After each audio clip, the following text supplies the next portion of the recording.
Alors, d'expérience, oui. D'expérience, il y aura toujours un surcroît d'indemnisation avec la présence d'un avocat. Il y aura un rôle, entre guillemets, silencieux de l'avocat parce que l'assureur qui sait qu'il va y avoir un avocat va faire une proposition qui va être meilleure. Mais d'autre part, on se rend compte que très souvent, des postes de préjudice sont oubliés ou des postes de préjudice sont mal indemnisés parce que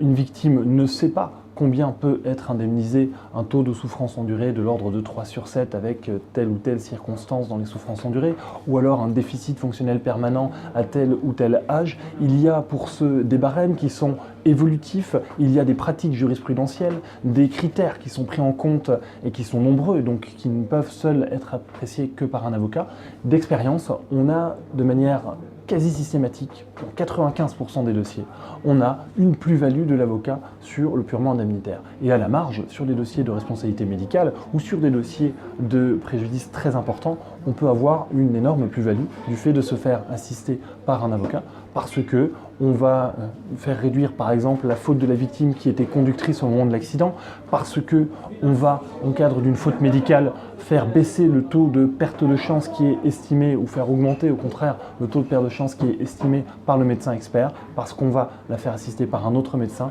qui va apporter sa propre argumentation. Et donc, on aura une utilité réelle pour la victime en sachant que l'intervention peut être financée en partie, au moins, dans le cadre d'une protection juridique. Et donc, on se rend compte que dans ce type de contentieux, il y a une véritable plus-value de l'avocat.